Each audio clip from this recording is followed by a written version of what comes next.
Me did yan techwa, and maybe I'm discovered for Europe. I come a bushing for Ghana. No, me used to tap send. Tap send. No fee mobile money transfer. Eye easy, eye convenient, eye fast, and sounds so free. Won't you share? Me discover ye mapim. Tap send. Intienne. Also download the tap send app. No, ever mobile phone so free. Na first ka come a bushing for Ghana for na. Tap send. Papa no.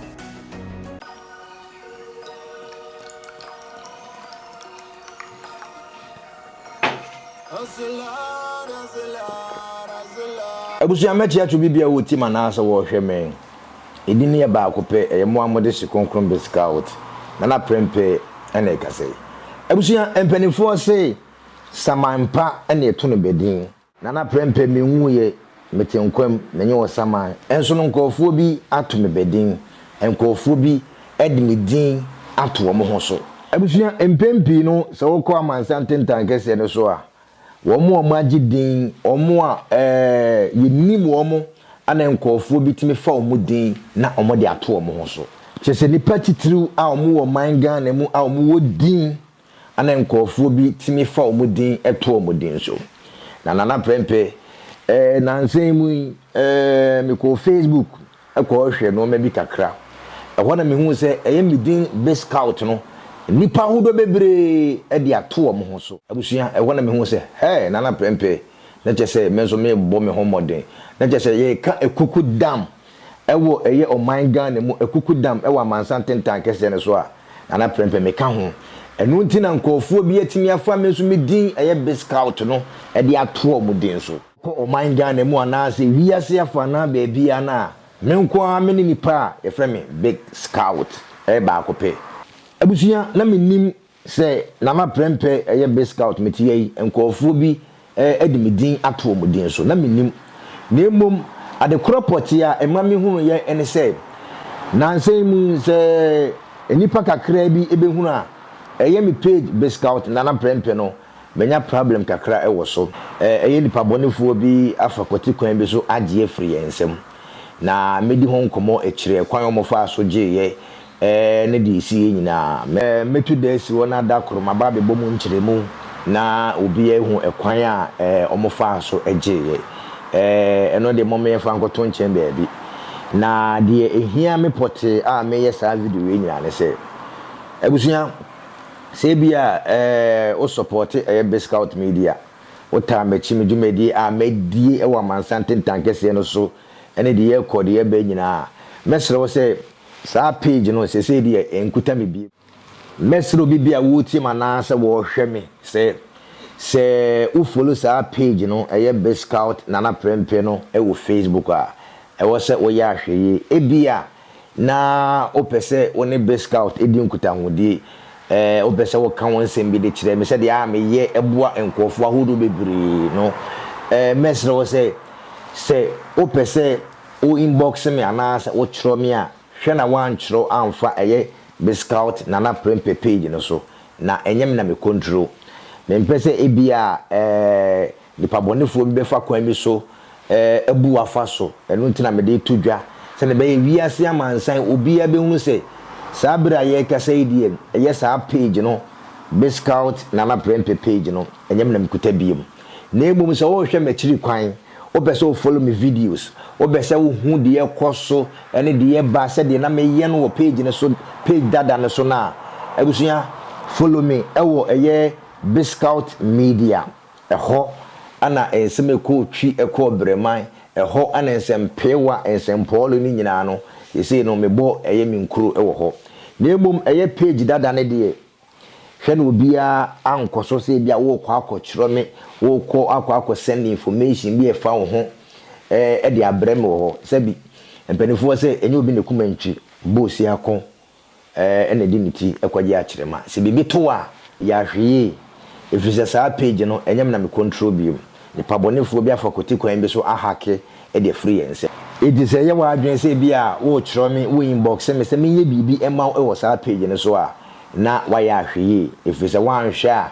na information bi efa ho no akwakodi ni pabonefo bi ensem tabusuya share video we se ne be ye be kwakoto onwia se ɛyɛ me page Biscout Nana Prempeh a ɛwɔ Amansanten tankɛse ne so no enkuta me biem na emum nipa bɔnefoɔ bi ana afa kɔti kwan bi so agye free me nsɛm de sei ne so wo pɛsɛ wo hwɛ m'akyiri kwan a wo de bra Facebook Biscout Media bra be follow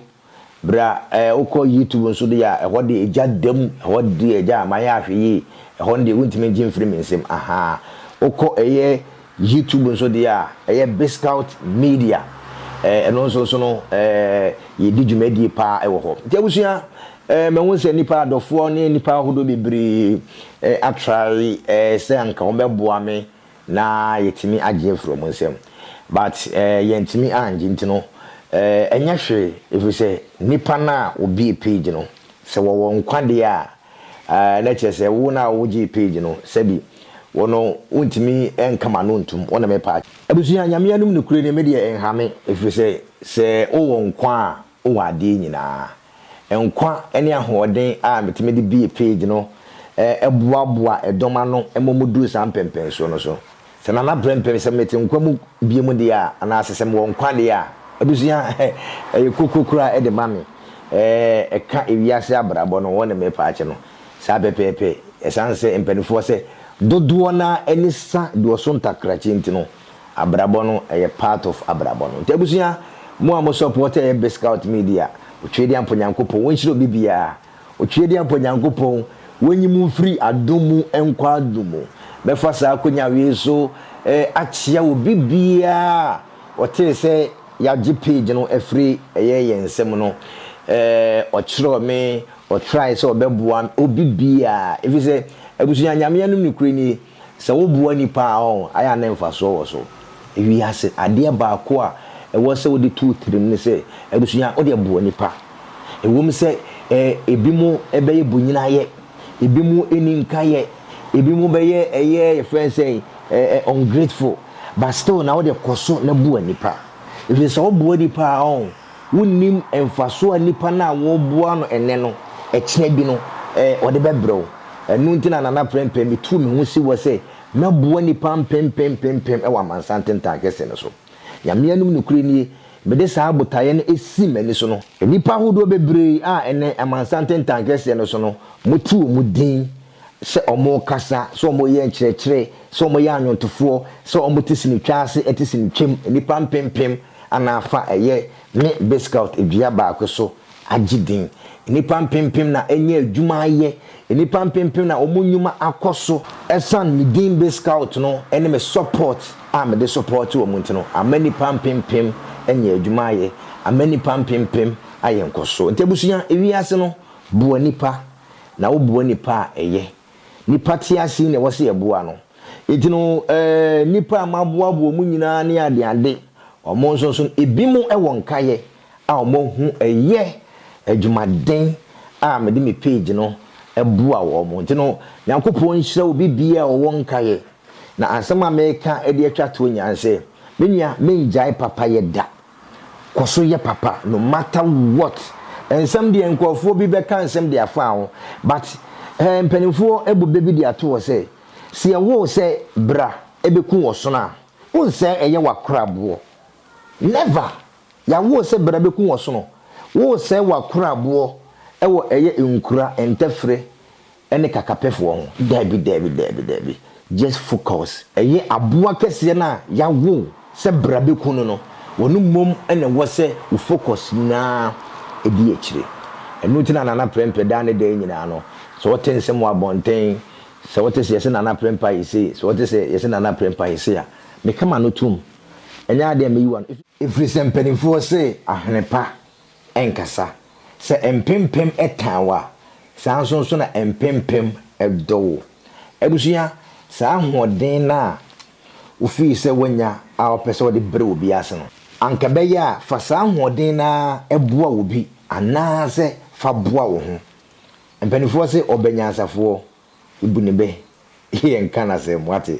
de Nyankopon ahira no ye mboni dua piao